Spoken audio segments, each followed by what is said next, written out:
je vais faire un exercice que je n'ai jamais fait. D'habitude, quand je fais une conférence, c'est extrêmement préparé, et là, je le fais aux dévotés. Et j'ai dit, puisque c'est aux dévotés, ça sera aux dévotés jusqu'au bout. C'est-à-dire que j'ai pas fait semblant de préparer ça dans le train, j'ai dit, je vais essayer de me lancer. Il y a Alain Soral qui se prête à l'exercice avec brio, je prétends être aussi brillant qu'Alain Soral. Lui, il y arrive, mais lui, c'est pas de l'histoire. C'est-à-dire que l'histoire, comme ce sont les faits, on ne peut pas tricher avec les faits, on ne peut pas inventer, on ne peut pas broder, on ne peut pas interpréter. Donc, je ne prétends pas être aussi brillante que lui, mais je me suis lancé le défi, j'ai dit je vais essayer quand même. C'est-à-dire, je vais essayer de vous parler d'un sujet qui m'a passionné, qui a justifié une part importante de mes recherches et de mes études, qui est effectivement la guerre des jansénistes contre l'Église et la guerre des jansénistes contre les jésuites, comme préparation à la Révolution française et à l'effondrement de l'Ancien Régime.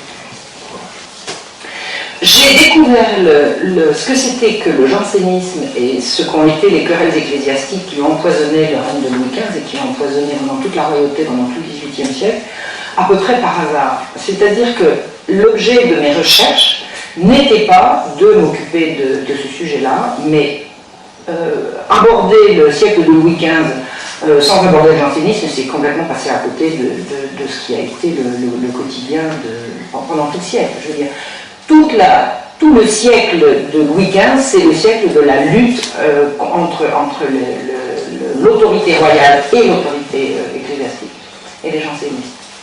Donc, je me suis penché pour essayer de savoir d'où ça venait. J'ai compris que le jansénisme était une forme de protestantisme qui n'aurait pas rompu avec Rome. Alors, ça veut dire quoi?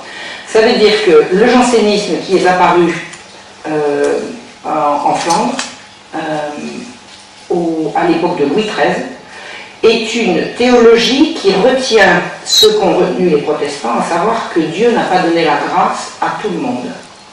Et que vous avez certains qui ont la grâce et d'autres pas, ce qui est quand même la théorie de base du protestantisme.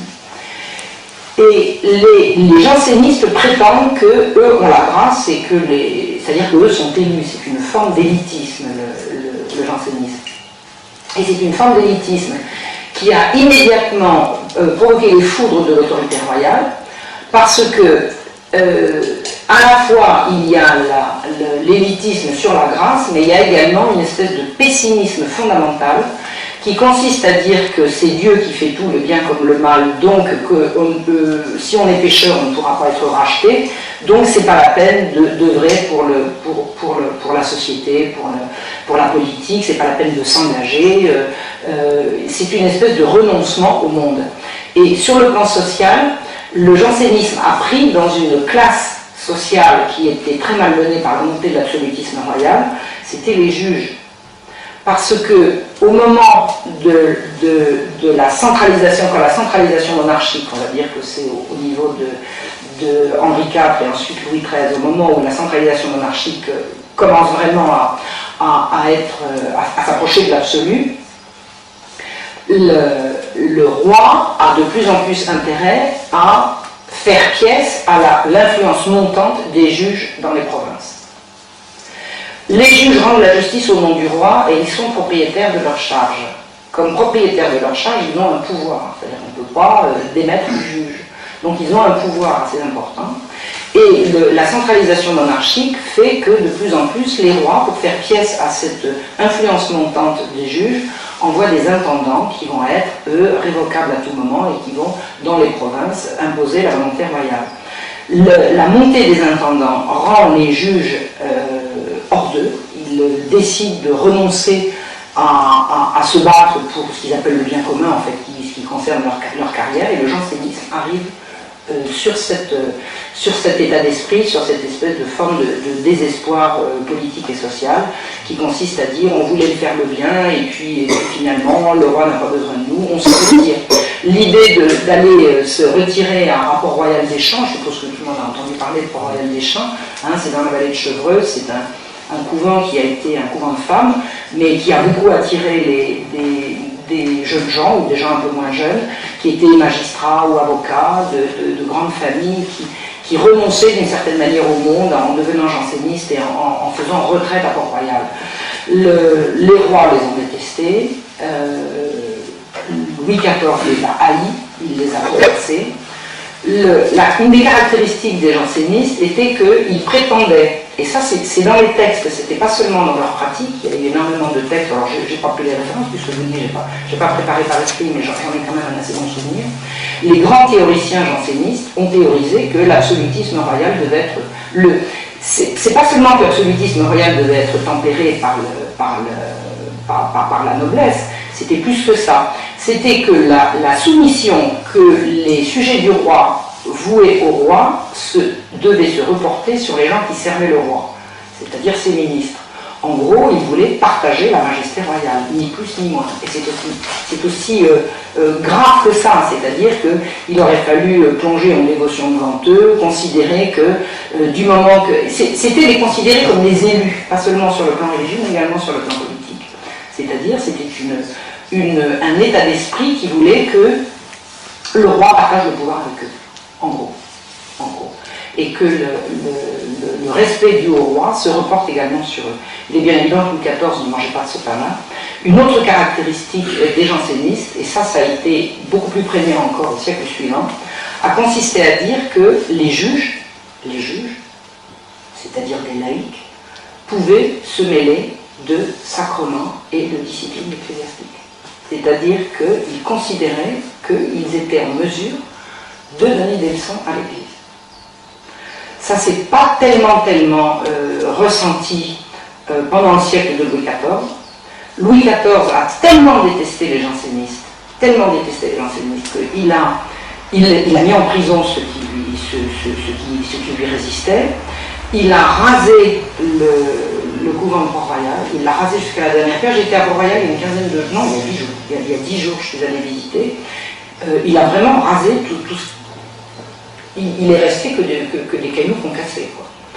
Et il a dispersé les religieuses, il a exhumé les corps du cimetière, il a vraiment voulu éradiquer le jansénisme. Et comme il y avait sans arrêt des querelles sur des points de dogme que les jansénistes sans arrêt voulaient remettre sur le tapis, le roi Louis XIV a dit bon, on va en appeler au pape.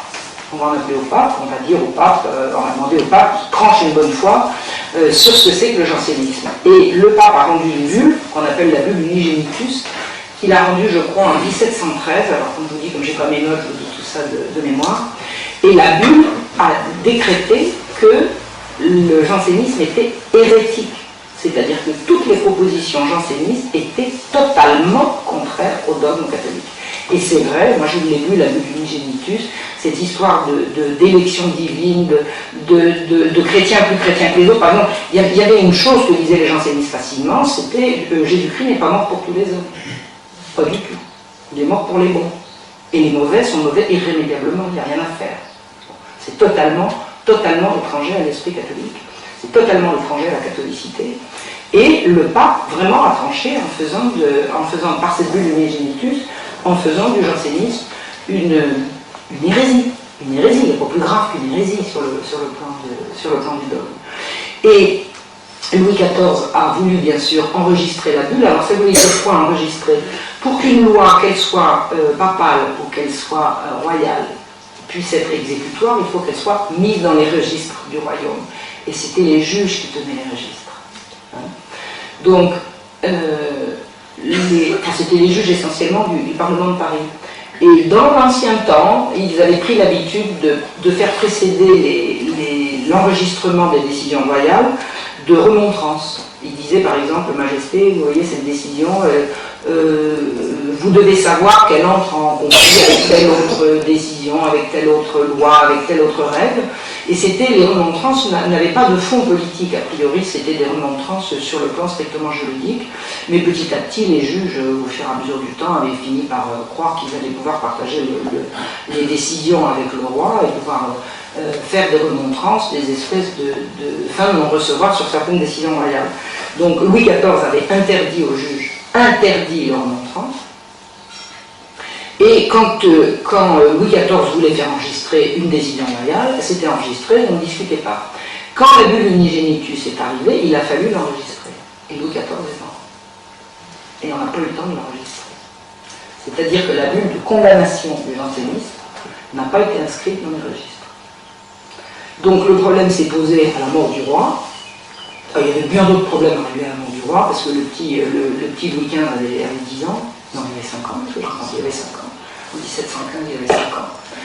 Et donc le régent, le neveu de Louis XIV, a dit... Alors, il faut que je vous dise une chose qui est quand même importante sur le plan politique, c'est que Louis XIV, ayant perdu ses enfants et tous ses petits-enfants susceptibles de régner, n'avait plus qu'un arrière-petit-fils comme unique successeur. Et il n'avait pas une santé mirobolante, le futur Louis XV. Donc, Louis XVI avait en catastrophe légitimé tous les bâtards qu'il avait pu de Madame de Montespan et les avait mariés avec des princes de sang. Et il avait demandé, il avait voulu dans son testament que ces bâtards légitimés soient en position d'assurer la succession au trône. Et ça, c'était inacceptable. C'était inacceptable par tout le monde. Dès que le vieux roi est mort, le grand roi, moi j'ai l'habitude, j'ai une espèce d'admiration pour Louis XIV, une admiration certaine, que je sais tempérer, il a fait un tas de choses horribles, mais il les a reconnus, jamais pardon. Mais enfin, ça a été quand même un très très grand roi. Mais là, bon, il a voulu assurer la paix civile au cas où le petit enfant, Louis, ne pourrait pas accéder au trône. Donc quand Louis XIV est mort, le régent, son neveu, n'a rien eu de plus pressé que de faire casser son testament parce qu'il était hors de question de faire régner des bâtards. Même légitimé, ça n'avait absolument aucune... Alors, le roi avait eu ces bâtards d'une femme mariée, c'était un double adultère. Le roi était marié à la reine et Madame de Montespan était mariée à M. de Montespan, c'était un double adultère, il était hors de question de légitimer les bâtards. Pour pouvoir légitimer les bâtards, délégitimer les bâtards et casser le testament du roi, le régent a fait appel, a fait sortir tous les jansénistes de prison. Donc il leur a rendu, pour ceux qui étaient magistrats, ils ont retrouvé leur charge et leur influence, et il leur a rendu le droit de remontrance. C'est-à-dire que dès le début du siècle de Louis XV, on sait, on peut prévoir que les jansénistes vont absolument empoisonner le règne. Et ça a été absolument terrible. Le jansénisme de théologie qu'il était au siècle de Louis XIV est devenu véritablement une opposition politique, qu'ont fait les jansénistes. Alors, à peine sont-ils arrivés, ont-ils cassé le testament de Louis XIV, ils ont accepté de le casser, parce qu'il fallait que ce soit le Parlement qui casse le testament. Hein. Il fallait que ce soit avalisé par le Parlement. Donc, vous me cassez le testament et je vous rends le droit de remontrance, ça a été le contrat passé entre le régent et les juges. Et le régent a fait entrer le cardinal de Noailles, qui était très très très janséniste, au conseil de conscience, c'est-à-dire au ministère des cultes, si vous voulez. C'est-à-dire que le régent, qui était quand même quelqu'un à la fois je pense, bienveillant, c'est un homme bon, avec une grande intelligence politique, mais il a fait la bêtise du siècle. Personne n'est à l'abri d'une bêtise, et lui il a fait celle-là, absolument gigantesque, il s'en est rendu compte assez rapidement, mais c'était trop tard. Qu'a fait le cardinal de Noailles en arrivant au conseil de conscience? Il s'en est pris immédiatement aux jésuites. Immédiatement. Les jansénistes avaient une obsession, une haine obsessionnelle des jésuites. À qui ils reprochaient? Alors c'est ça qui est amusant, parce que moi, ce que je savais des jésuites étant gamine, c'est que c'est des gens à qui on reprochait leur rigueur. Hein? Le jésuite, il a une rigueur morale. À l'époque, c'était exactement l'inverse. On leur reprochait leur morale relâchée, c'est-à-dire leur indulgence. Et l'opposition entre jansénistes et jésuites sur le plan moral, c'est ça.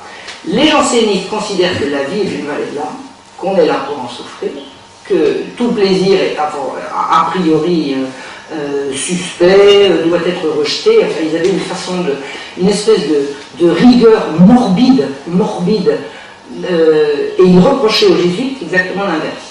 Et il se trouve que, bon, il a été dit beaucoup dans les campagnes, et notamment par chez moi, parce que chez moi en Bourgogne, je suis dans d'une région où il y a eu beaucoup de jansénistes, on dit que la rigueur janséniste a contribué à déchristianiser les campagnes. Partout où les jansénistes ont été influents, quand la déchristianisation est passée, les paysans se sont rués sur la déchristianisation en disant les jansénistes nous empoisonnent trop l'existence, quoi.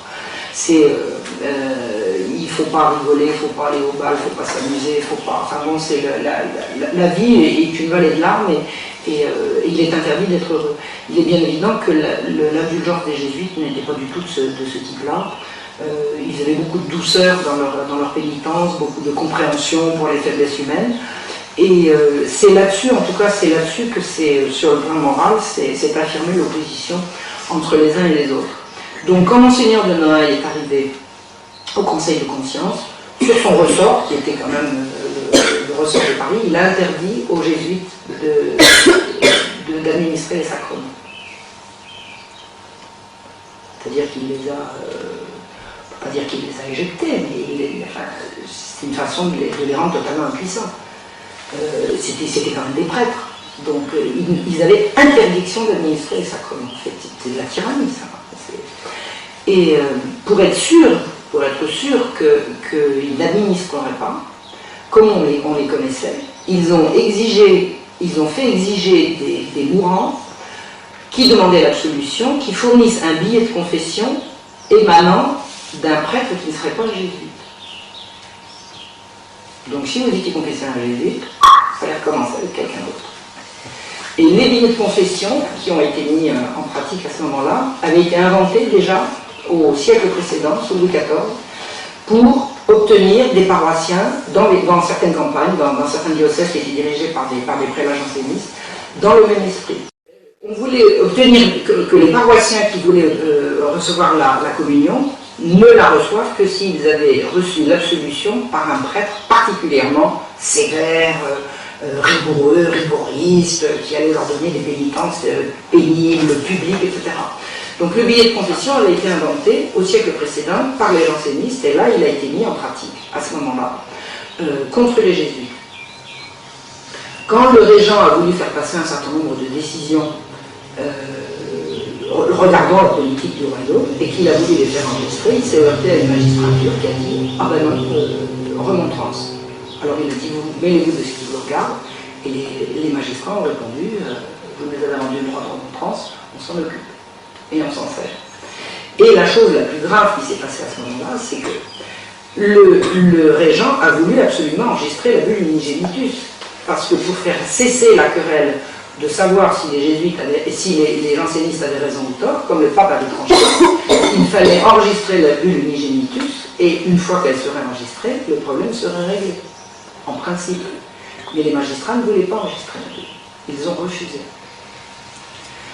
Le régent a organisé un lit de justice. Un lit de justice, c'est quoi? Quand le roi la justice était rendue au nom du roi en son absence. Quand le roi se déplaçait au Parlement, comme il était présent, il n'y avait plus de délégation de pouvoir, et toute décision royale était immédiatement applicable et enregistrable à ce moment-là. Donc le régent a fait passer sa décision par lit de justice. Non, il a essayé d'abord de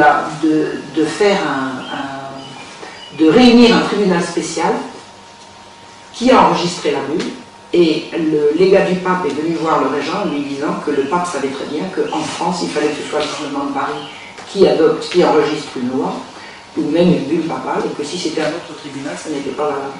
Et le régent a explosé de colère en disant allez raconter, envoyez-moi votre pape pour qu'il mette à raison ces bougres-là, moi j'y arrive pas, quoi. C'est-à-dire que l'opposition des jansénistes consistait à dire vous ne ferez rien sans nous, même le pape en passera par nous, nous ne voulons pas de sa bulle, nous récusons la bulle Unigenitus, nous ne voulons absolument pas l'enregistrer, la respecter. Donc la bulle a été quand même enregistrée de force par lit de justice, c'est-à-dire le petit roi se déplaçant en personne pour enregistrer la bulle, et le régent en a fait également une loi d'État. C'est-à-dire que ce n'était pas seulement une loi d'église, il a exigé que la bulle Unigenitus serait respectée et que le jansénisme était hors la loi. Et les magistrats n'ont jamais voulu obéir, ni au pape, ni au roi en la matière. Ils ont décrété que le jansénisme c'était eux qui avaient raison, que le pape avait tort, mais le pape n'avait pas tort dans l'absolu, le pape était mal renseigné, et eux ils avaient renseigné. Sa sainteté ne sait pas, nous allons lui expliquer. Et le roi qui restait le roi, les jansénistes se disaient tout à fait soumis au roi, mais soumis à un roi qui avait absolument besoin de leur lumière à eux, donc le roi ne sait pas, nous allons expliquer au roi. C'est-à-dire qu'en gros, ils prenaient à la fois le pape et le roi pour des imbéciles, et eux savaient mieux. Et tout le règne de Louis XV, depuis la Régence jusqu'à sa mort, a été empoisonné par les querelles ecclésiastiques. empoisonné. Dès que le roi voulait, alors bon, le régent est mort en 1724, je crois. On a eu après l'excellent cardinal de Fleury qui a tenu lieu de Premier ministre, qui était un homme à la fois d'une grande probité, d'une grande intelligence politique, c'était vraiment un grand ministre que la France a eu. Il s'est de nouveau heurté à la magistrature janséniste et il n'a pas pu en venir à bout. Il a essayé, il n'a absolument pas réussi. C'est-à-dire qu'il disait, ce que disait le cardinal de Fleury, il disait il faut y aller, il faut plier pour ne pas rompre. Et dès qu'il faisait une concession, les autres en face s'y engouffraient.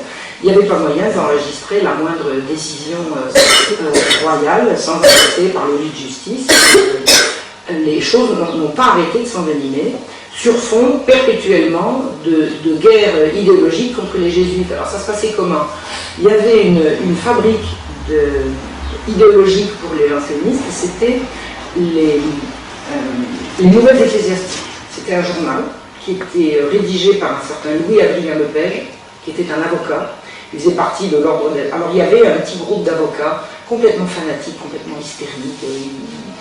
Dieu le Père leur parlait directement, enfin, parce que c'était vraiment des gens qui se croyaient tout à fait au-dessus de la mêlée. Et ils éditaient, Louis-Adrien Lepage écrivait des articles d'un journal qui s'appelait Les Nouvelles Ecclésiastiques, qui servait vraiment d'outil de propagande de la secte janséniste. Alors on disait secte à l'époque, hein, ça n'avait pas la connotation d'aujourd'hui. Donc les gens de la secte avaient une c'était Les Nouvelles Ecclésiastiques, qui était un journal interdit. Et vous savez ou vous ne savez pas, je suppose que vous savez que dans l'Ancien Régime, toute publication devait passer par un comité de censure, par un censeur. Eux, qui étaient magistrats, se passaient de la censure. Le journal était interdit et il était publié quand même, il était distribué quand même, au nez et à la barbe de la police. On a eu au début des années, au début du ministère du cardinal de Fleury, il y a eu un épisode janséniste particulièrement sordide, mais sordide. Ça a été les convulsionnaires de Saint-Médard. Je ne sais pas si vous avez entendu parler de ça. Comme les jansénistes avaient perdu sur le plan légal, puisque la bulle avait été enregistrée, la secte avait décidé qu'il fallait prouver qu'au moins Dieu était avec nous, et il n'y avait pas plus sûr moyen de prouver que Dieu était avec nous et contre ceux d'en face que d'organiser des miracles. Ça demandait à Dieu des miracles. Donc les miracles, ça a été en fait des singeries absolument ahurissantes.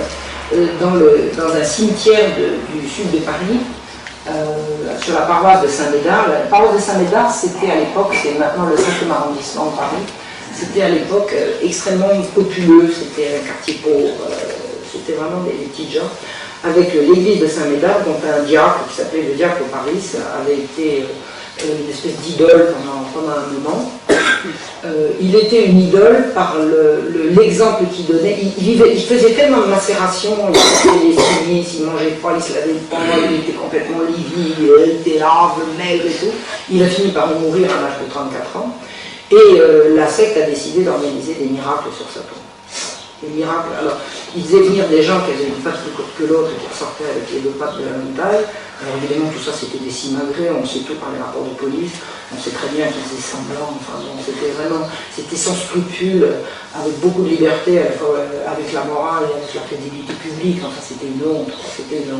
Et ça a fini d'ailleurs par très très mal tourner, c'est que ce qu'on appelait des miracles, au début c'était des gens qui faisaient semblant d'être estropiés et qui repartaient en sautillant, bon ça c'est pas difficile de trouver 4 faux témoins pour vous dire c'est vrai qu'il était estropié avant et qu'il ne l'est plus, mais ce qui s'est passé c'est que rapidement ça a tourné à l'exhibition sexuelle, c'était des trucs de sadomasochisme.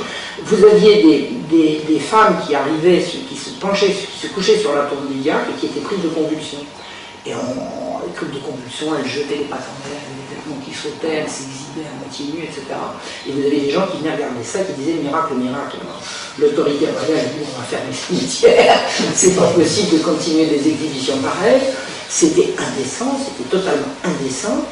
Et en plus, les fameux miracles, ils disaient que les convulsions prenaient quand on apportait les secours aux futurs miraculés. Les secours, c'était des coups, on envoyait des gifles, puis après des coups de bâton, puis après des coups de poignard. C'était véritablement des tortures organisées sur fond d'exhibition sexuelle. Je vous assure que c'était vraiment paralypant.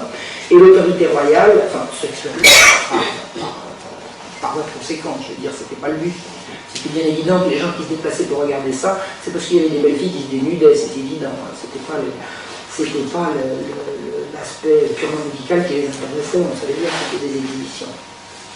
Donc l'autorité royale a fait fermer le cimetière, et les jansénistes se sont offerts le culot de marquer, par ordre de Dieu, par ordre du roi, défense à Dieu de faire miracle en ce lieu. C'est vraiment, c'est l'outrecuidance. On se moque du roi, on se moque du pape, on se moque de l'autorité, et on sape l'autorité. Les exhibitions des jansénistes ont continué en chambre, et ça a duré pendant des décennies, jusqu'à la Révolution française. Des jansénistes et leurs affidés se sont réunis dans des lieux clos pour assister à des séances de torture abominables sur des femmes en principe, je dis bien, volontaires pour les subir, et c'était d'un sordide, d'un affreux, d'un ignoble absolument indicible.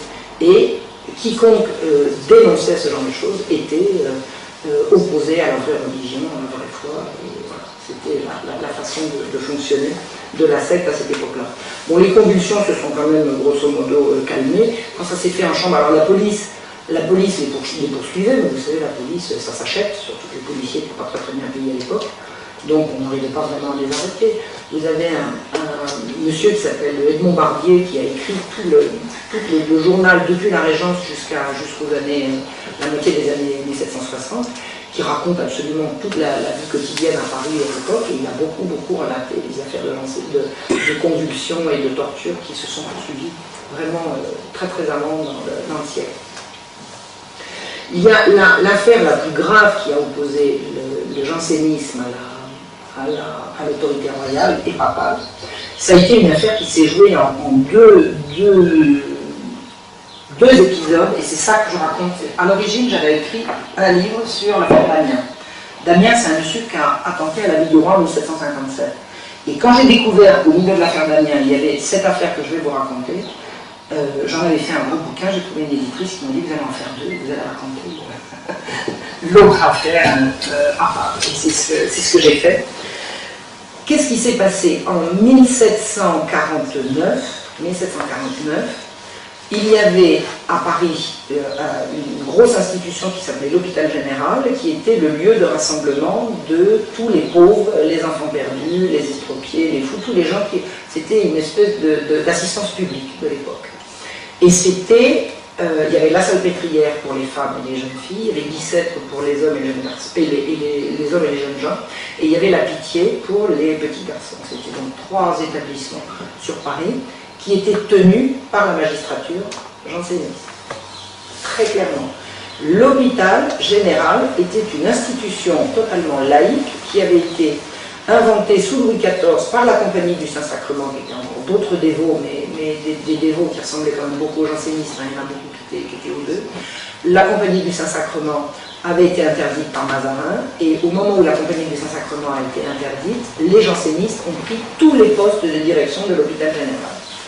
Or, cet hôpital général, qui est géré de façon exclusive par les juges jansénistes, est l'objet de plaintes permanentes en direction du roi. Majesté, arrêtez les horreurs qui sont à l'hôpital général, de compulsion, de vol, de violence, d'abus, de l'horreur. Le roi est exaspéré que les plaintes s'accumulent sur son bureau concernant l'hôpital général, qui est une institution charitable, qui vit de dons, de legs et beaucoup de dons du roi, parce que chaque fois qu'il avait besoin, on disait que l'hôpital général avait besoin d'argent, le roi mettait la main à la poche et il donnait. Et en 1749, le roi a demandé à Christophe Beaumont du Repère d'être à la fois archevêque de Paris et d'aller siéger à l'hôpital général.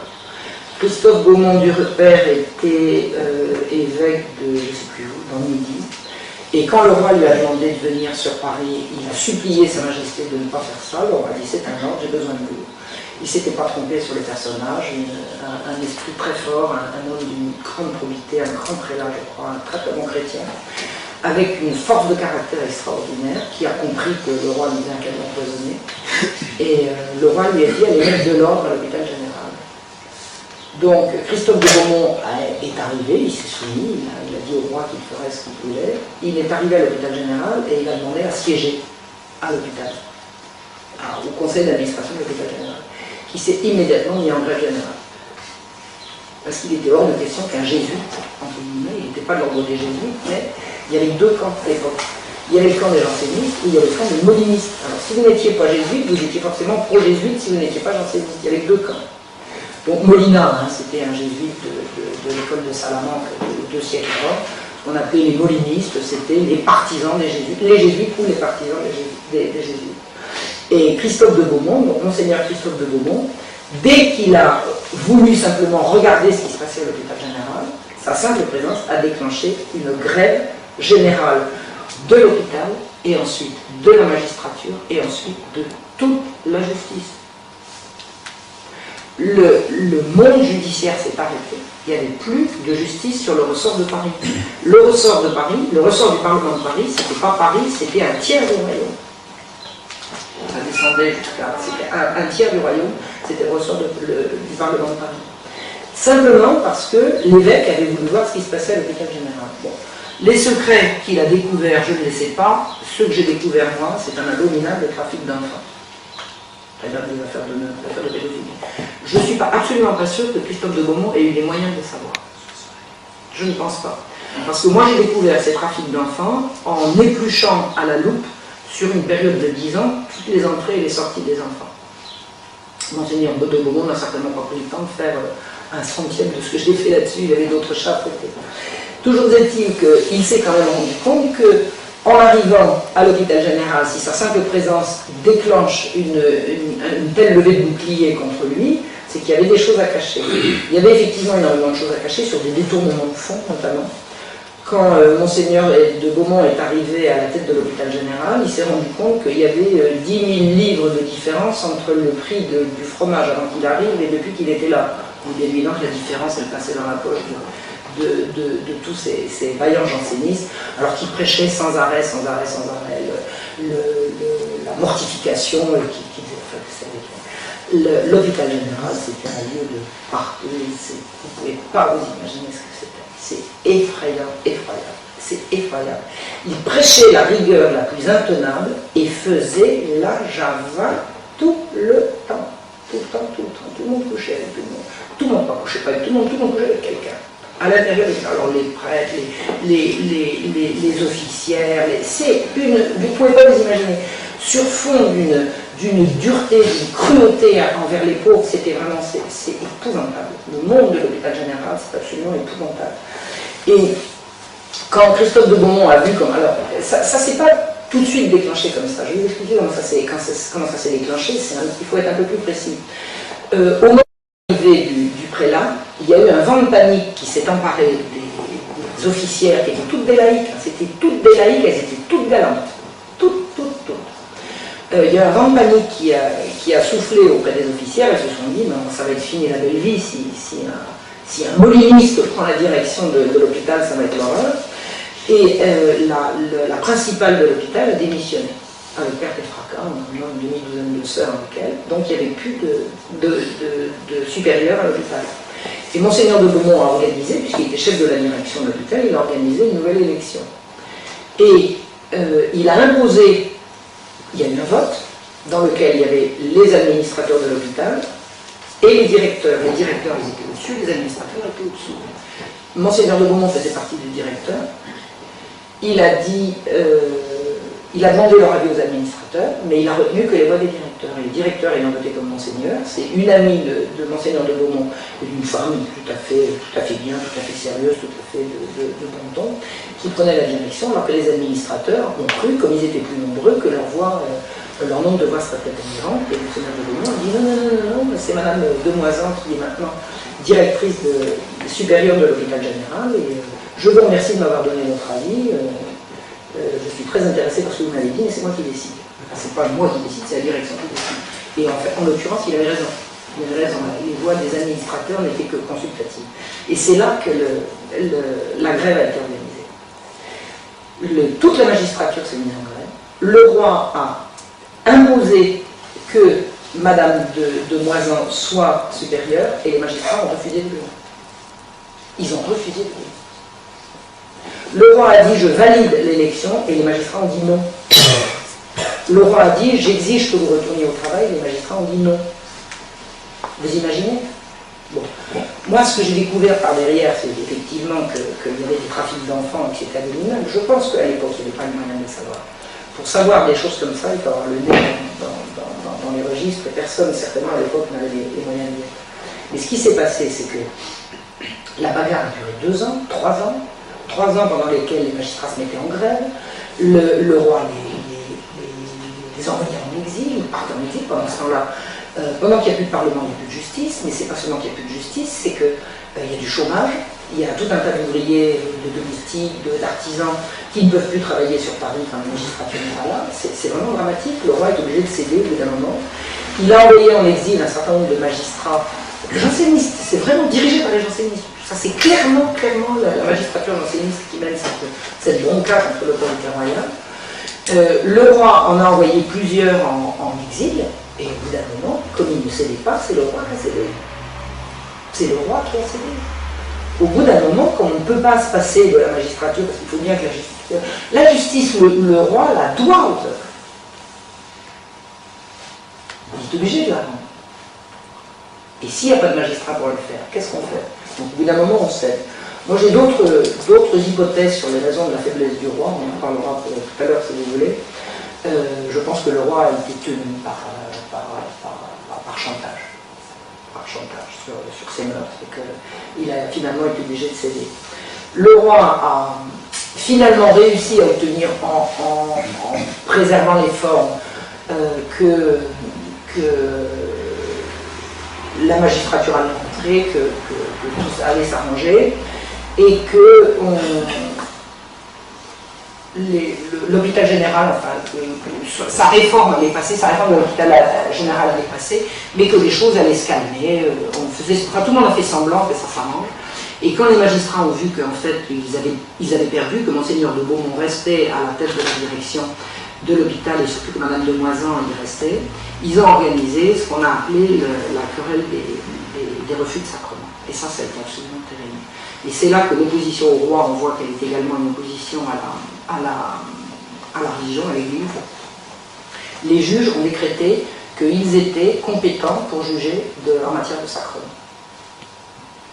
Et la bulle Unigenitus ayant été reconnue, acceptée, enregistrée, il n'était pas question de donner les derniers sacrements à un hérétique. Je pense que c'est un langage que vous pouvez comprendre. Bon. Et Monseigneur de Beaumont, alors c'est pas marqué, il n'y a pas marqué janséniste ici. Donc pour savoir si quelqu'un est janséniste, il y a un moyen très simple, c'est de lui demander au moment de le confesser s'il reconnaît la bulle Unigenitus.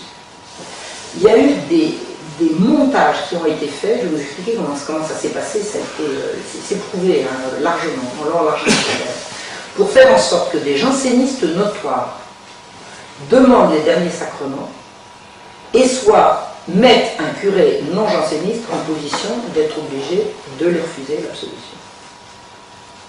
C'est-à-dire, le curé de la paroisse est amené au chevet d'un janséniste notoire et il lui demande: reconnaissez-vous la bulle Unigenitus? S'il lui a dit non, je ne peux pas vous administrer. Il est bien évident que les jansénistes qui voulaient passer dans l'autre monde en accord avec le bon Dieu, ils appelaient un comparse, ils se confessaient à lui pour sauver l'absolution, et ils passaient dans l'autre monde. Mais ça aurait été beaucoup trop simple. Ce qu'ont organisé les jansénistes, ça a été des véritables guet-apens, dans lesquels des curés sincères ont été obligés de refuser des sacrements à des gens qui les narguaient. Et qui disaient non, voilà, par exemple, ça n'a pas été uniquement est-ce que vous reconnaissez la bulle Unigenitus, c'est bon, vous voulez les derniers sacrements, vous êtes-vous confessé? Ça ne vous regarde pas. Je n'ai pas à répondre. Si, non. Et Monseigneur de Beaumont avait repris le principe des billets de confession que lui avait légué Monseigneur de Noailles en son temps, c'est-à-dire 20 ans ou 25 ans avant. Et il avait dit, pour savoir si un mourant s'est confessé, il n'y a qu'à lui demander un billet de confession pour s'assurer qu'il ne s'est pas confessé à un prêtre interdit, à un prêtre janséniste.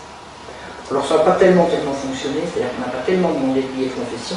Par contre, ce qui s'est passé, c'est que des mourants ont organisé, avec de leurs amis de la secte, des refus de sacrement. C'est-à-dire qu'ils ont mis des prêtres sincères, honnêtes, en position d'être obligés de refuser d'administrer des malades, des mourants qui ne présentaient pas les conditions spirituelles pour obtenir l'extrême onction. Et qu'est-ce qui s'est passé à ce moment-là? Les juges laïcs sont intervenus pour exiger des prêtres en question qu'ils administrent. Et les prêtres, le premier qui a été pris, il s'appelait, son nom m'échappe, le premier qui a été pris, on lui a envoyé les huissiers, et il a été présenté au Parlement. Il lui a dit, pourquoi n'administrez-vous pas? On lui a dit, Seigneur, j'obéis à l'évêque, je ne vous dois rien. Nous sommes les juges, vous devez nous donner la vérité. Le prêtre a dit non. Moi, mon supérieur, c'est l'évêque, c'est pas vous. Vous êtes la justice civile, laïque, vous n'êtes pas mes juges. Mais si. Et vous allez voir, et le prêtre est mis en prison. Avec une amende. Donc l'évêque intervient en disant ah ben non, vous ça ne vous regarde pas. C'est-à-dire que font les juges, une fois qu'ils ont perdu l'hôpital général, pour vraiment mettre le verre dans le fruit et empoisonner le pouvoir, c'est qu'ils décrètent qu'ils sont compétents en matière de sacrement. Et ils vont jouer à ça pendant des années. Ils vont poursuivre, mais ils vont véritablement régenter l'Église et narguer le roi par la même occasion, parce que le roi et l'Église, c'est la même chose en l'occurrence. Je veux dire, ils sont du même bord. À coup de mensonges, de montage, comme je vous ai dit, ils ont réussi à faire condamner des prêtres aux galères pour refus de sacrement organisé. Les prêtres, ils sont pas retrouvés sur les bancs de rames, ils ont pris la fuite. Ils ont tout perdu. Ils laissaient tout leur bien derrière. Ils ont réussi à saisir et à vendre, en une nuit, tous les biens de l'évêque de Troyes, parce que l'évêque de Troyes avait validé un refus de sacrement en son âme et conscience. Les juges sont arrivés chez l'évêque le soir avec le guet pour empêcher l'évêque de sortir ses meubles. Au petit matin, ils ont tout vendu à l'encan, et au petit matin, l'évêque de Troyes n'avait plus un meuble. Plus rien. Ils ont envoyé un ordre d'arrestation de Monseigneur de Beaumont. Il est témoin une, le roi a exilé l'archevêque de Paris, hors de Paris, pour lui éviter d'être arrêté par les juges. Ça a été la terreur. Ça a été la terreur. Les juges jansénistes ont fait régner la terreur sur l'Église, sur les prêtres et sur les évêques, jusqu'au dans le midi de la France. L'évêque de Marseille, qui était Monseigneur de Belzins, qui s'était remarquablement comporté pendant la Grande Peste. Vous savez, en 1720, il y a eu la peste à Marseille. Il y a un tiers de la population marseillaise qui est morte. Et Monseigneur de Belzins a été héroïque. Il a encore le cours Belzins, la statue de Belzins à Marseille. Belzins, c'est un personnage de l'histoire marseillaise, c'est le héros local, c'est le saint. Il n'a pas été canonisé, mais c'est une figure tout à fait sainte dans le Midi. Monseigneur de Belzins écrit au pape, la lettre est interceptée, déchirée, brûlée, et Monseigneur de Belzins amonesté par les juges laïcs. Il ne peut plus écrire au pape. Les jansénistes ont fait régner la terreur sur l'Église pendant tout le siècle, avec une obsession, venir à bout des jésuites. C'est à peu près la même chose de dire qu'ils s'en prennent à l'Église et qu'ils s'en prennent aux jésuites. Je vous dis, il y a que deux camps. Et les calomnies contre les jésuites, les horreurs contre les jésuites qu'on peut retrouver à la fois dans leur journal, les querelles ecclésiastiques, mais dans tous les pamphlets, j'en ai lu pas mal. J'ai lu pas mal de pamphlets qui circulaient contre les jésuites, qu'on accusait de tous les maux, de tous les vices. C'était vraiment épouvantable.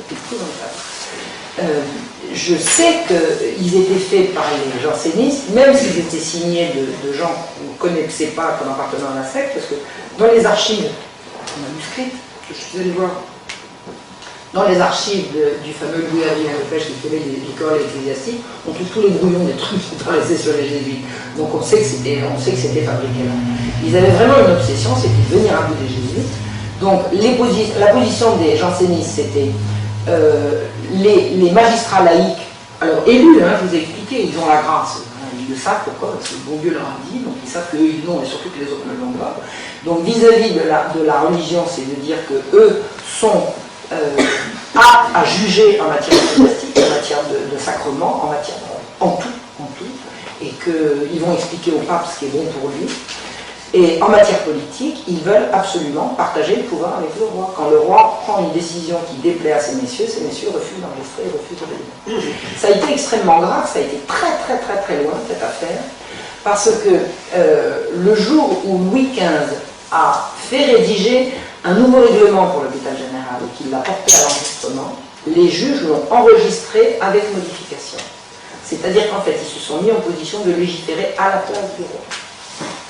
Ce qui n'a jamais été leur prérogative. Jamais. Il a toujours été question que les juges rendent la justice au nom du roi et pas au-delà. Or là, ils se positionnaient véritablement en concurrent de la reine, en censeur et en juge de la royauté. Donc, ils avaient leur obsession contre les jésuites a été jusqu'à faire circuler des calomnies abominables qui ont trouvé leur pendant dans ces messieurs des Lumières. Alors, ils avaient quelque chose de commun, il y avait quelque chose de commun entre la secte encyclopédique et la secte janséniste, c'est que les encyclopédistes, le bon Dieu, c'était pas leur fort, les jansénistes, ils n'avaient que ça à la bouche, mais idéologiquement, c'était la même chose.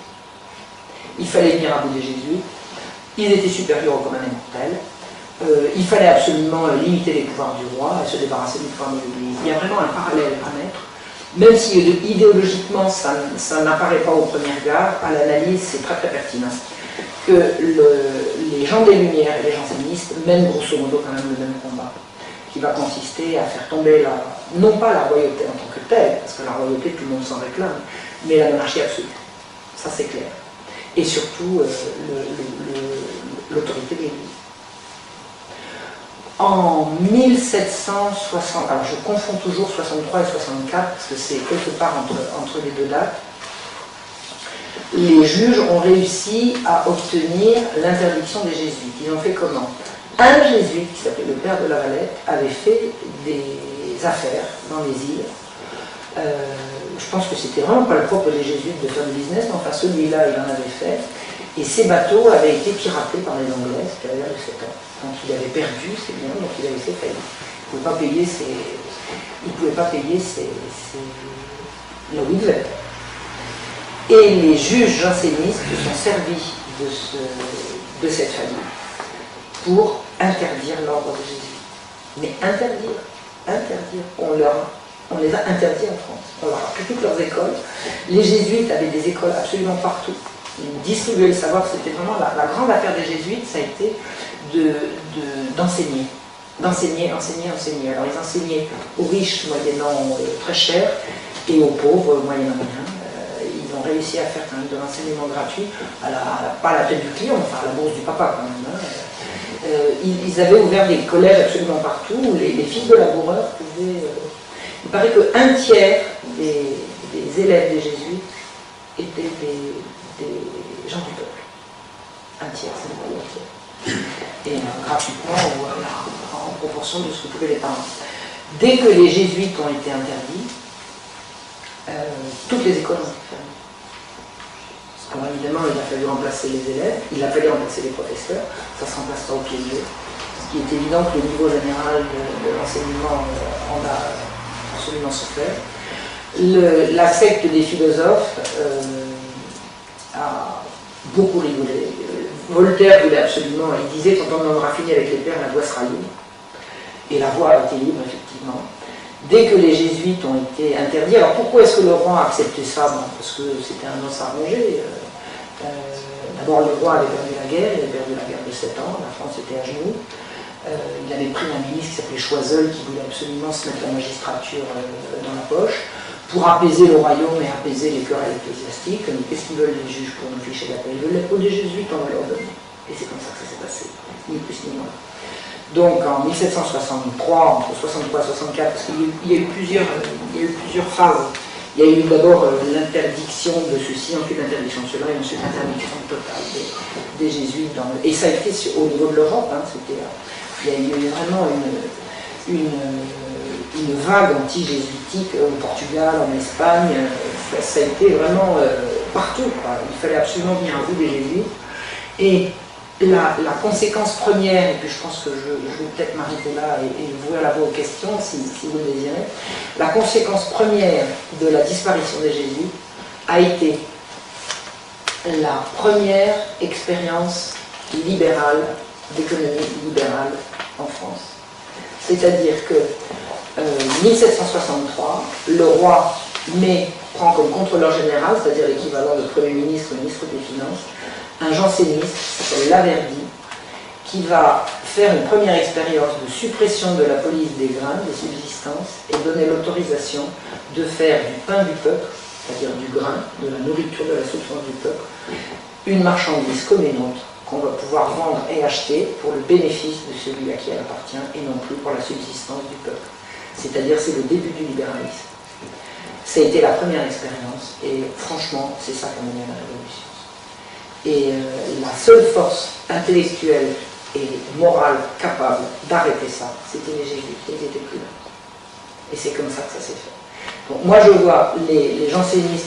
Alors, ce que je peux vous dire encore sur les jansénistes, c'est que moi, à l'université, j'étais à Paris 7, quand j'ai voulu mon diplôme, il a fallu que je retire tout ce que je disais sur les jansénistes. C'est-à-dire que c'est sacré. On ne touche pas à ces gens-là. Ils se sont héroïquement, paraît-il, opposés aux abus de l'autorité royale. C'est comme ça qu'on me l'a présenté. Et dire autre chose, c'est se faire très mal voir. C'est très mal voir. Et pour avoir mon diplôme, il a fallu que je plie et que je me taise là-dessus. Vraiment. Alors, je me suis tué le temps de mon diplôme, et maintenant on m'entend. Hein. Ça tombe sur Internet. Alors moi, je n'ai pas de compte personnel à l'égalité janséniste, parce que j'en connais pas. J'ai pas non plus d'affection particulière pour les jésuites, j'en ai croisé un une fois 10 minutes. Donc j'ai pas de jésuites parmi mes copains, je n'en connais pas. J'en ai un que j'adore par-dessus tout, c'était Yann de Chardin, j'ai suivi, mais enfin bon, il se trouve qu'il est jésuite. C'est pas parce qu'il est jésuite que je me suis passionné et qu'il s'est inspiré à ce moment-là. Donc je veux dire, je n'ai pas de compte personnel à régler là-dessus, je ne fais que vous restituer ce que j'ai découvert, et que franchement j'ai l'impression qu'on nous cache. Les jansénistes ont bonne presse dans un certain milieu. Je pense qu'il est bon ton de dire que...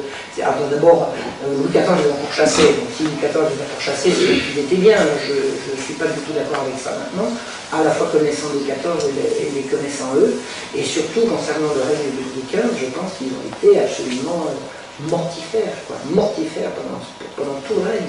Tout le règne, je n'ai vu qu'horreur là-dessus. Alors, je n'ai pas vu qu'horreur de la part des jansénistes, dans ce sens que ce que j'ai vu d'horrible et de terrifiant concernait la magistrature janséniste, disons les riches, les puissants.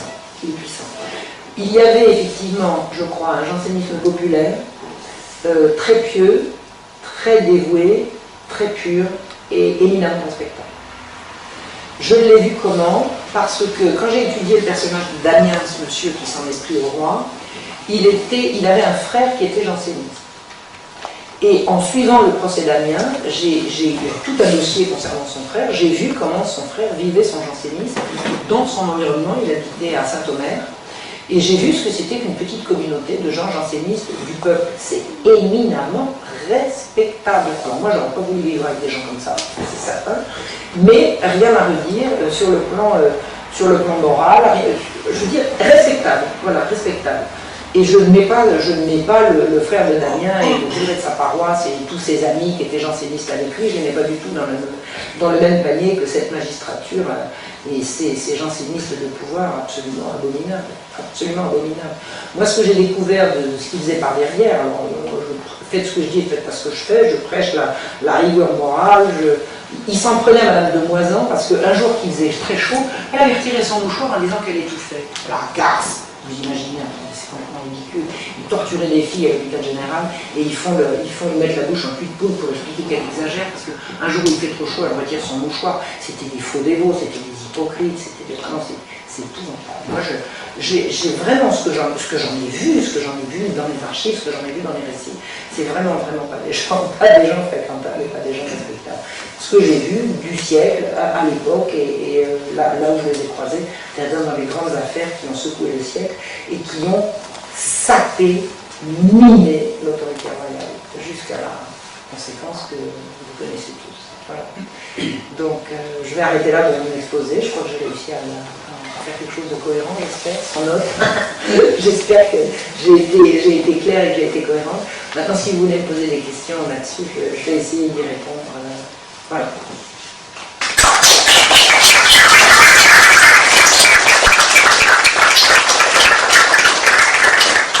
Merci beaucoup pour votre intervention. Alors c'est vrai qu'on a touché énormément de sujets, je pense que vous avez beaucoup de questions, donc n'hésitez pas à vous manifester, je vous passerai le micro pour qu'on puisse vous entendre. Au bout de combien de temps est-ce que les jésuites sont revenus? Oh ben c'était au siècle suivant. Après on arrive au 19e siècle, je ne connais plus. ça fait au 19e siècle. Et ils ont été réinterdits encore après. Je ne connais pas la suite. Je suis très le nez dans le 18e. Alors c'est pas que le reste ne m'intéresse pas, mais quasiment j'ai pas le temps. Mais ils ont été jusqu'à la fin du siècle, on les a pas revus. Non, c'est au siècle suivant qu'ils sont revenus. Est-ce que la bulle Unigenitus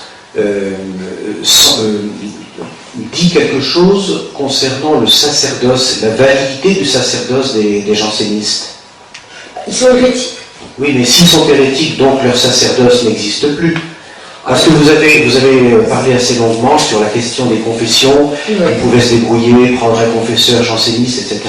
Mais s'ils n'ont pas si leur sacerdoce a été déclaré hérétique, peu importe le pouvoir royal, de toute façon leur sacerdoce n'a plus de support. Donc, je crois que ça paraît un petit peu... Ça n'a pas été appliqué.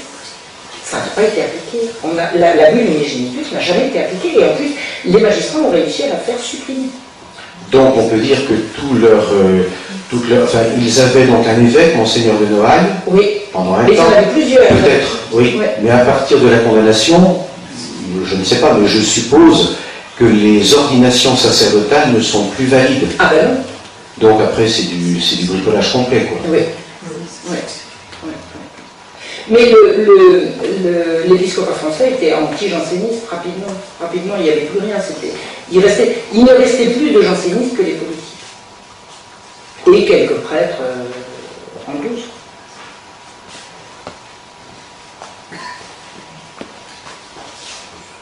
J'avais une autre question qui n'a pas grand-chose à voir avec la première. Vous avez évoqué donc le problème du grain.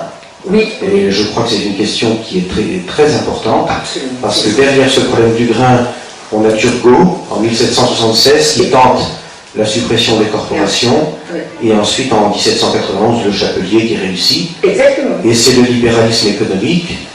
Et au 19e siècle, je saute un petit peu, on a l'industrie qui tue l'artisanat. L'industrie appelle la banque. Et c'est le règne de l'argent avec le mondialisme actuel. Donc c'est un enchaînement technique qui est essentiel. Absolument, c'est exactement ça. Et toutes mes recherches dans ce sens-là, j'ai fait 3 conférences dans ce sens-là, c'est exactement ça. On supprime les jésuites. On désacralise les subsistances en faisant du commerce des subsistances un commerce comme un autre, et on sacralise quasiment le commerce. Turgot arrive au pouvoir à la mort de Louis XV.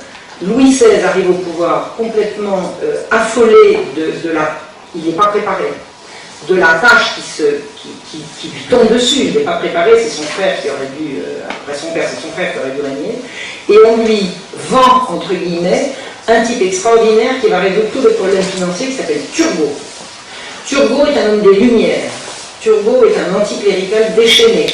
Turgot est un homme des Lumières, c'est un homme qui veut que le profit remplace Dieu. C'est comme ça que ça se passe.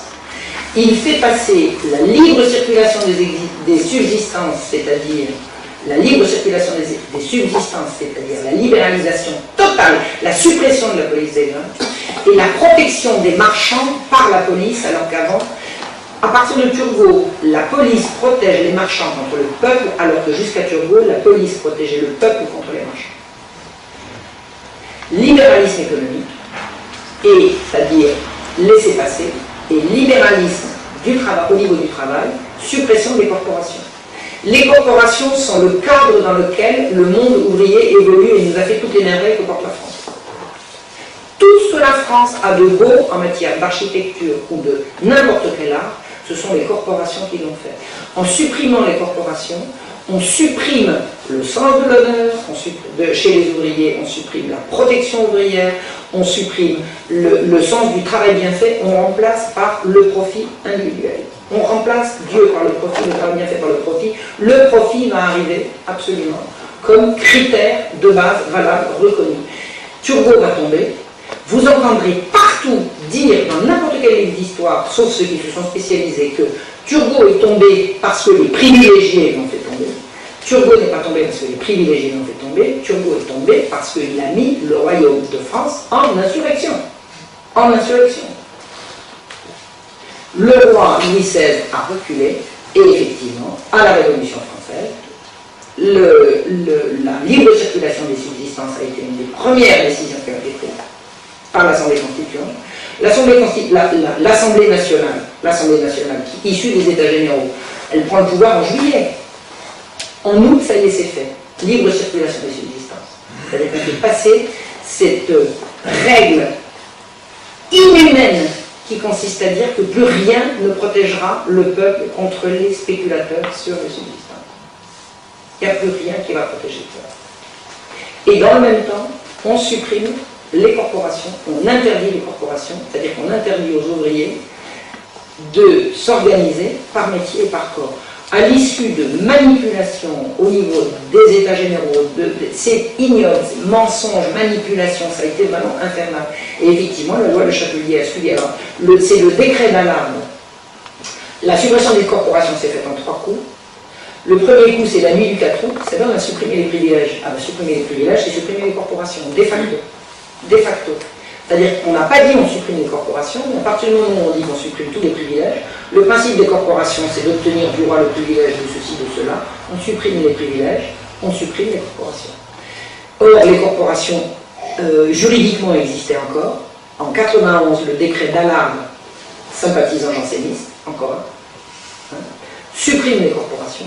Alors, il n'y a plus de jansénistes à l'époque, mais enfin, il n'y a plus de jansénistes comme organisation, mais l'état d'esprit est resté chez ceux qui sont encore là. Donc, le décret d'alarme supprime les corporations et la loi Le Chapelier supprime, interdit par avance et pour 100 ans, hein, puisque ça va durer une centaine d'années, interdit toute coalition ouvrière de quelque ordre que ce soit. Et c'est tellement sévère la loi Le Chapelier que si les ouvriers veulent aller à la messe, ils ont intérêt à y aller séparément. Ils ne peuvent pas y aller ensemble. Vous imaginez? Et c'est vrai que c'est le capitalisme mondial qui s'est organisé à ce moment, c'est clair. Et la chute de la royauté et la mise sous tutelle de l'Église par la constitution civile du clergé, c'est la suite de ça. C'est exactement ça, c'est exactement ça. Ce qui veut dire que nous avons aujourd'hui une réflexion intellectuelle mais pratique à prendre sur l'orientation professionnelle de nos jeunes. Quand un jeune peut orienter sa carrière sur un métier à connotation corporatiste, plutôt que de rentrer chez Bouygues, directeur financier chez Carrefour et autres, il commence à être contre-révolutionnaire.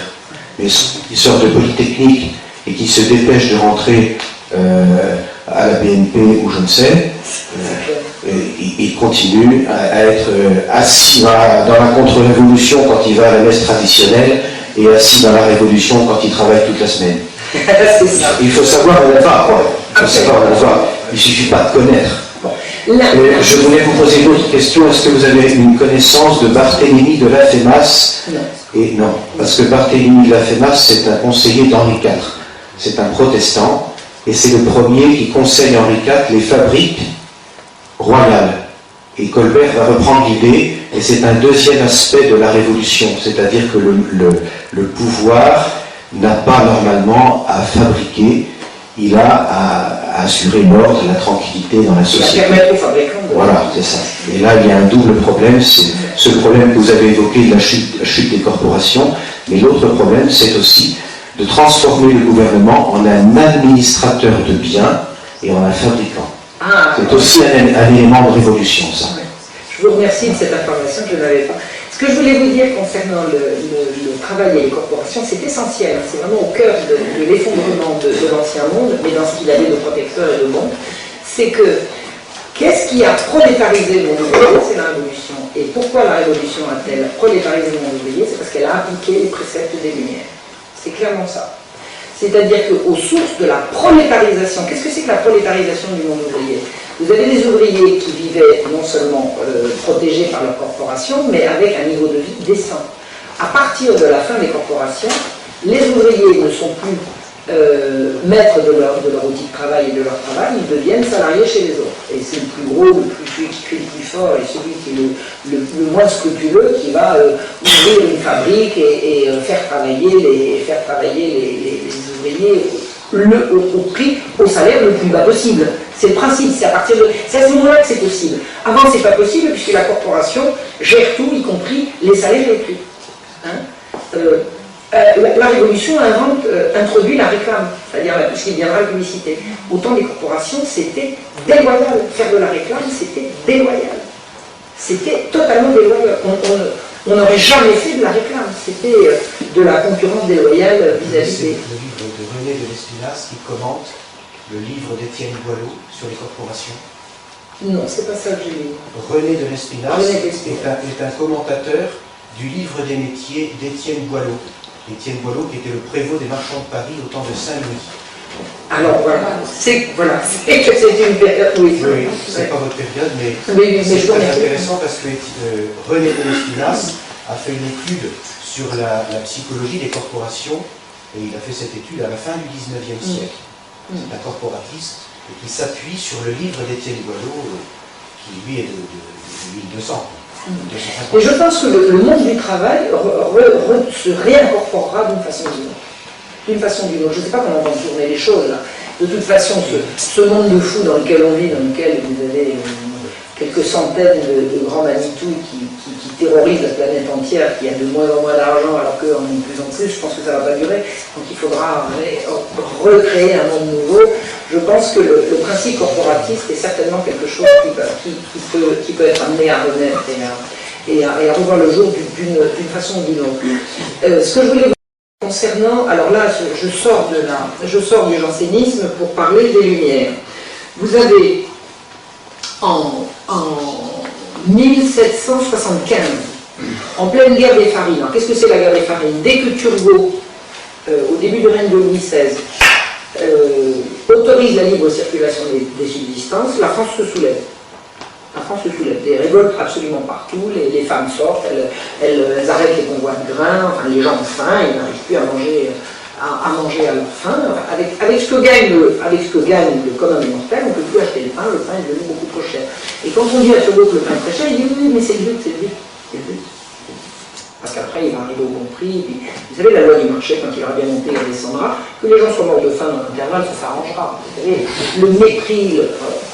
Et quelqu'un est allé voir Turgot pendant qu'il préparait, donc il était en pleine guerre des farines, et il préparait, c'était pas pour tout de suite, puisqu'effectivement c'est venu après, c'est venu en 76, il préparait la fin des corporations. Et quelqu'un est allé voir en disant, monsieur le ministre, vous êtes en train d'autoriser la flambée des prix du pain. Le pain, c'est la base. Les gens ne mangent pas que du pain, ils mangent du pain à tous les repas. Je veux dire, la soupe, il y a du pain dedans, la viande, on mange sur du pain et tout. Le pain, c'est la subsistance. Et dans le même temps, vous allez supprimer la corporation qui garantit le salaire des ouvriers, mais comment vont faire les ouvriers? Si le pain augmente et que les salaires baissent, vous savez ce qu'il a répondu? Ben alors, il n'a pas fait que répondre, il l'a écrit. Moi, je l'ai le texte. Les femmes doivent travailler, non? Il a dit l'ouvrier, lui, il gagnera toujours suffisamment pour arriver jusqu'au lendemain. C'est sa femme et ses enfants qui n'arrivent plus à nourrir, mais il n'y a qu'à les mettre au boulot. Et qui c'est qui a inventé le travail des enfants? C'est Turgot. C'est les Lumières. C'est comme ça. Et le travail des femmes, vous savez à quoi ça a amené? Si une femme est obligée de travailler pour vivre, que plus personne ne peut la nourrir, quand elle accouche, qu'est-ce qu'elle fait? Hein? Ben, elle abandonne son petit. Et elle va vendre son lait à un autre enfant. Vous vous rendez compte?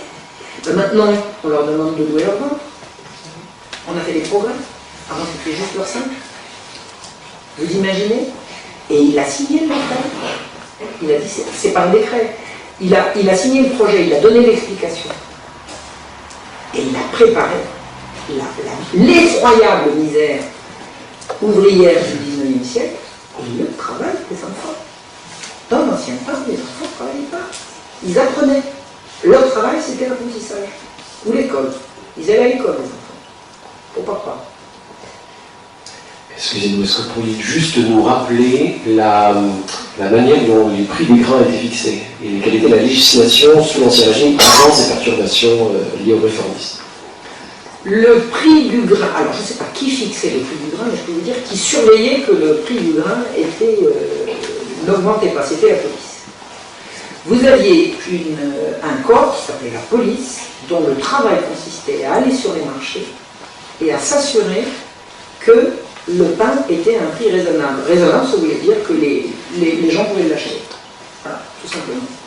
Le contrat moral entre le roi et le peuple est que le roi garantit au peuple que le plus pauvre de ses sujets pourra manger.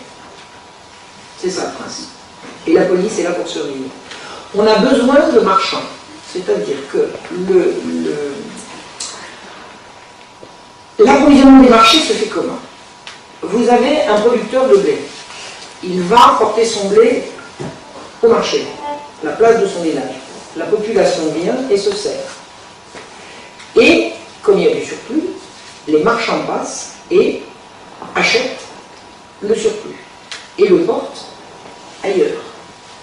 C'est extrêmement surveillé. Pour être marchand de grains, il faut être enregistré, avoir montré patte blanche, la police sait qui vous êtes, sait d'où vous venez, elle va vérifier le nombre de sacs de blé que vous allez emporter, elle va vous demander où vous allez vendre, et vous allez dire je vais vendre à tel autre marché, et voilà, le grain va circuler comme ça. La police des grains surveille les marchands, mais elle les surveille à la trace, à la trace.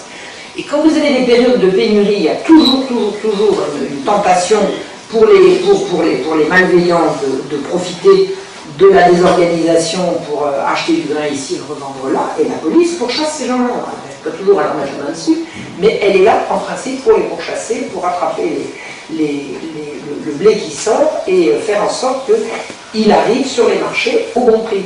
Un marchand de grain ne peut pas vendre sur le marché avant que la cloche ait sonné, et il arrête quand la cloche a résonné. C'est rigoureux. Un marchand de grain n'a pas le droit d'acheter à un producteur. Le marchand de grain qui va voir le producteur en disant bon, pourquoi tu t'embêtes à aller porter ton grain au marché, je vais l'acheter, c'est à peine de mort. Ça ne se fait pas, ça. Hein. La police sert à ça. Et la population, quand elle arrive au marché, elle est assurée qu'il y a du grain et qu'elle va pouvoir l'acheter. À partir de l'expérience de Laverdy en 1763, fin des Jésuites, pour quelques années, ensuite le roi va revenir en arrière, ensuite l'expérience de Turgot et après la Révolution, en 3 phases, on a décidé qu'il fallait laisser les marchands acheter le blé, y compris en verre, se servir autant qu'ils voulaient, et surtout la possibilité d'exporter le blé. Alors exporter, ça veut dire exporter de ville à ville, de province à province, c'est-à-dire devoir passer, la population arrive au marché, et où est le grain? Ben, il est parti, il est là-bas, il est là-bas. Et nous, ah bah, débrouillez. Et la Révolution française, c'est ça. Hein. La Révolution française, c'est ça. La chute de la royauté, c'est ça. Le roi était nourricier jusqu'à l'invention du libéralisme. Louis XVI a perdu la tête avec Turgot. La tête de Louis XVI est tombée avant. Et Louis XVI, je ne le mets absolument pas en cause, parce que, d'abord, il ne savait pas. Il a été extrêmement mal conseillé. Et il a fini par comprendre. Je vous assure que Louis XVI a compris. Et quand il a compris, c'était trop tard. Je ne ferai jamais. Parce que vous savez, tous les gens qui ont dit liberté, maintenant, parce que c'est très rigoureux, une police des grains, une royauté tatillonne, c'est très rigoureux. Vous avez des gens qui passent en disant liberté, on fait ce qu'on veut. Ben, au début, c'est enthousiasmant. Au début, c'est enthousiasmant. Et pour revenir en arrière. Et le roi, il a perdu de toute façon la confiance des gens qui se sont sentis trahis. Et il n'arrive plus, il n'a plus suffisamment d'autorité. Le roi était nourricier jusqu'à Turgot. Et quand, pendant la guerre des farines, c'est-à-dire pendant tous ces soulèvements qui ont accompagné la libéralisation de Turgot, il y a des gens qui disaient mais le roi n'a pas voulu ça, c'est pas possible, qu'est-ce que vous nous racontez? Et les gars qui disaient mais attendez, ça là, l'autorisation, c'est signé du ministre, mais c'est pas possible, vous vous trompez, et ben non, ils ne se trompaient pas. Et les Français ne pouvaient pas comprendre que le roi ait pu signer une décision pareille, c'était impensable. C'était impensable. Et c'était fait quand même. Donc il a reculé, mais je vous dis, après, il y a des mauvaises habitudes qui sont prises. Alors au début, on disait, il est absolument interdit d'exporter hors du royaume. Vous savez, sous Henri IV, exporter du thé hors du royaume en période de difficulté, c'était crime de lèse-majesté. Vous savez comment on exécutait les... C'était atroce. Hein. C'est-à-dire que s'en prendre au pain du peuple, sous Henri IV, c'était s'en prendre au roi lui-même. Et on arrive sous Louis XVI et le roi signe de sa main des décrets autorisant la libre circulation des subsistances. C'est là que la royauté est morte. Mais je ne dis pas que le roi est coupable. Il n'avait pas vraiment le choix. Il n'avait pas le choix, il n'y avait plus d'argent dans les caisses. Et on lui a raconté, on lui a fait accroire que le libéralisme allait faire circuler l'argent et rentrer l'argent dans les caisses. C'est ça que le roi a voulu. Et ça fait 200 ans qu'on est là-dedans. Ça fait 200 ans qu'on est là-dedans. Je pense que c'est bientôt fini. Il y a eu la période du barreau Lowe. Ça, c'est la Régence. La Régence. Alors, mais ça a été un cycle bazar. ça a été un gros bazar qui a été très astucieux pour le Trésor royal parce que la dette de l'État était abyssale avant le système Lowe et elle était absolument assurée à la sortie des systèmes. Donc, c'était en 1717, de 1717 à 1720, et un peu plus, je ne sais pas exactement, je sais que ça commence en 17. Donc ça a été une spéculation, c'est la première fois qu'on a utilisé les billets au lieu d'espèces, et ça s'est terminé par une faillite retentissante, mais ça a apuré complètement la dette de l'État. Et quand le cardinal de Fleury est arrivé au pouvoir, l'État ne devait rien. Les comptes du royaume étaient absolument à plat. L'argent pouvait rentrer, l'État ne devait rien. Et Louis XV s'est endetté. Et il a légué à lui une dette qui s'est encore augmentée avec la guerre. Oui, bonsoir. Je voulais savoir si vous pouviez évoquer ici. Si vous pouviez évoquer les liens, non pas de nature théologique mais politique, entre les jansénistes et les protestants du royaume et surtout des pays d'Europe du Nord. Alors, je ne pense pas qu'ils avaient de lien. Je ne pense pas qu'ils avaient de lien. Ou alors s'ils en avaient, ils le cherchaient bien. Parce que le grand principe des jansénistes consistait à dire que justement, eux, ils étaient très catholiques. C'était tellement mal vu d'être protestant qu'ils revendiquaient d'être catholiques. Donc ils se comportaient comme des protestants en revendiquant leur catholicité. Ils se comportaient comme des anti-monarchistes en revendiquant leur absolue soumission au roi. Et ils n'auraient pas revendiqué une quelconque proximité avec les protestants. Pas à ma connaissance, ou alors ça m'aura complètement échappé. Alors avec les pays du Nord, je ne sais pas. Je pense que le jansénisme a quand même eu une influence en dehors de la France, mais je ne l'ai pas étudié. Je ne l'ai pas étudié. Sur le plan idéologique, franchement, c'est très semblable. C'est très semblable. Le rigorisme, l'élitisme, la prédestination, etc. Tout ça, c'est quand même très protestant. Mais je pense pas. C'était mal vu de se mettre bien avec les protestants. Incontestablement. Par contre, je pense que les Lumières, eux, ça les dérangeait moins. Les Lumières, ça les dérangeait moins de se mettre bien avec les protestants. Enfin bon, Necker était protestant, le Mini était Mini de Bruxelles, il était protestant. Mais à ce moment-là, c'était les jansénistes, c'était terminé. Vous savez, les jansénistes, ils ont perdu beaucoup de leur influence quand ils ont eu la peau des jésuites. Parce que pratiquement, ils en mangeaient tous les jours. Ça entretenait leur raison d'être. Et je pense que les gens puissants, la banque, enfin, quand ils n'ont plus besoin des jansénistes, ils en ont assez peu. Les jansénistes se sont arrêtés à la Révolution.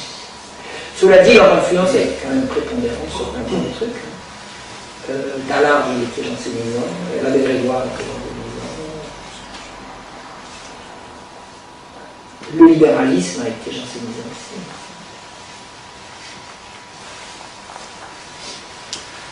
D'autres questions? Non. Un petit détail. Quelle explication avez-vous du Christ janséniste qu'on trouve dans certaines églises avec les deux bras à la gaulienne? Il y a des gens qui ont cherché l'explication et qui cherchent encore. Il y a dans mon coin, j'habite un petit coin de Bourgogne qui a été très très janséniste, et l'église du village à côté du mien a un Christ janséniste. Alors tout le monde vient voir en disant c'est quoi un Christ janséniste? Un Christ janséniste, c'est un Christ dont le poids du corps est totalement... Il a les bras comme ça, alors que le Christ habituellement a les bras comme ça. Il a les bras complètement comme ça, et il y a des gens qui ont tenté des explications du genre, j'en sais rien, des explications symboliques, X ou Y, et il y a un excellent historien local de mon coin qui m'a dit, moi j'ai trouvé, c'est simplement qu'à une période donnée, des études ont été faites qui ont supposé qu'un corps crucifié devait peser comme ça et avoir les bras comme ça. Ça a été une vogue et ça a correspondu à la période janséniste. Mais ça n'a rien à voir véritablement. C'est simplement une concomitance de la montée du jansénisme à une certaine période, et puis après ça s'est arrêté, on a repris les Christ comme avant. Comme les clous dans les mains. Ou les coups dans les pieds aussi, dans les pieds. Voilà. Les deux pieds. Séparément. Janséniste, c'est pas ça. Je sais. Non, je savais pour les bras. Je savais pour les bras. Le Christ, avec des Christ crucifiés avec deux pieds séparés, pas les pieds. Et pas les pieds l'un sur l'autre, je sais pas. Je sais pas. Ce que je sais, c'est que je n'ai pas trouvé, je n'ai pas entendu d'autre explication que celle-là. C'est-à-dire qu'il n'y a aucune explication symbolique. Aucune. Il n'y a qu'une explication d'observation à un moment donné que vraisemblablement un corps crucifié doit se comporter comme ça. C'est tout. De toute façon, l'Église a bien été iconoclaste pendant une longue période, c'est-à-dire qu'on n'avait pas le droit d'adorer une icône, parce que Dieu était bien au-dessus. Non, c'est pas l'Église, ça. Ah non, je crois qu'à Rome, ça a été vu dans une période iconoclaste. Ah non, mais... C'est Byzance, c'est Byzance de Saint Irénée s'est justement opposé aux iconoclastes. Oui, mais il y a eu une période, parce que j'en ai dit... Non, je ne sais pas. Je ne connais pas ça. Protestant. Ah oui. C'est les protestants. C'est protestant. D'autres questions? Non. Mais pour revenir à ce que vous disiez sur la position du corps sur la croix, il y a une étude qui a été faite par un chirurgien au XXe siècle. Je crois que ça s'appelle la passion selon un chirurgien, quelque chose comme ça, et qui donne à peu près cette position. Eh ben, je pense que ça doit venir, effectivement. Il y a dû y avoir une observation scientifique. Ils ont fait des expériences sur des cadavres. Voilà. Qui a donné les risques, mais ça a été limité dans le temps. Ça a été limité dans le temps. Et on a attribué ça aux jansénistes par... Ça a été confirmé dans l'époque moderne. Oui. Enfin, dans l'intervalle, les Christ sont venus à la position horizontale. Oui. Ouais. Donc je n'ai pas d'autre explication que celle que je viens de vous donner, c'est-à-dire ça reste un mystère. Mais cela dit, ce monsieur, cet historien local, est vraiment un monsieur qui connaît bien le jansénisme. Il m'a appris plein de choses sur la façon sur la vie quotidienne des communes rurales jansénistes au XVIIIe siècle. Il connaît ça très bien. Et il m'a dit qu'il a fouillé, il n'a pas trouvé d'autre explication que ça. Une observation anatomique concomitante avec la montée de l'influence des jansénistes dans certaines régions, et puis c'est tout. Il n'a rien trouvé d'autre. Est-ce que vous connaissez Henri Guillemin? Ah bah oui. Est-ce que vous avez vu, est-ce que vous êtes d'accord avec lui sur son idée, l'idée qu'il a et de Robespierre et de... comment il s'appelle Et de Blaise Pascal.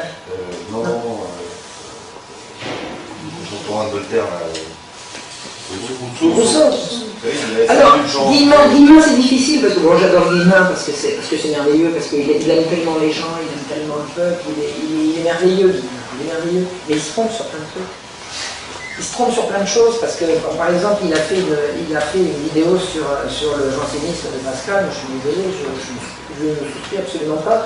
S'il avait su ce que je sais, moi, sur les façons de faire des jansénistes à l'hôpital général, il n'aurait pas fait ça. C'est clair. Bon, Pascal disait, c'était au siècle de Louis XIV, c'est pas l'hôpital général, c'est le siècle de Louis XV. Mais enfin, Pascal interdisait à sa sœur d'embrasser ses enfants, parce que ça leur donnait des mauvaises habitudes. Alors si on culpabilise les mères qui font des bisous dans le cou de leur bébé parce que ça va leur donner des mauvaises habitudes, je ne sais pas si vous imaginez, c'est monstrueux. Il me semble que Guillemin, tel qu'il était, lui, comme homme, comme personne, qui était un homme amoureux de la vie, je ne l'imagine pas, et défendant Pascal sur ces bases-là. Donc il a défendu Pascal sur, puis après je reviendrai sur Robespierre, il a défendu Pascal sur ce qu'il en avait à un moment donné par rapport au provincial, par rapport à ce qu'on disait des jésuites et tout, et puis il a fait son texte là-dessus. Je pense que si Guillemin vivait aujourd'hui et qu'il savait tout ce qu'on peut savoir maintenant sur les jansénistes, il n'aurait pas fait ça comme ça. Donc maintenant, son approche de Robespierre et de Rousseau, eh bien c'est vrai dans ce qu'il dit, et il y a tout ce qu'il ne dit pas, simplement parce qu'il n'a pas regardé. Ce qu'il dit pour défendre Robespierre, c'est que les débuts de la Révolution, ça a été en fait la prise de pouvoir des riches et de la bourgeoisie au détriment du petit peuple qui s'est fait voler le pouvoir par tout ce qu'il explique des débuts de la Révolution, c'est vrai. Tout ce qu'il explique des débuts de la Révolution, c'est vrai. La garde bourgeoise qui va interdire les coalitions ouvrières, tout ce qu'il dit est vrai, et Robespierre arrive là-dedans comme celui qui va défendre le peuple. Bon, jusqu'à là, il a mis.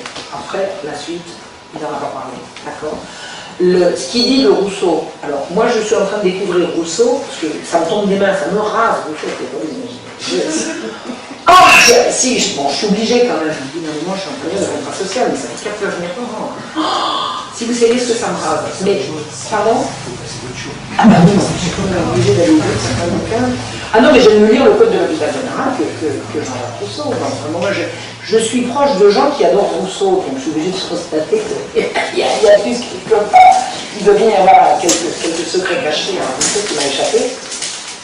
Toujours est-il que je lis le contrat social, je m'y applique, je vois des choses extrêmement choquantes.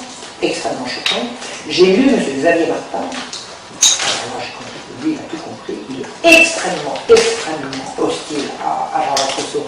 Et je comprends très bien sur quoi.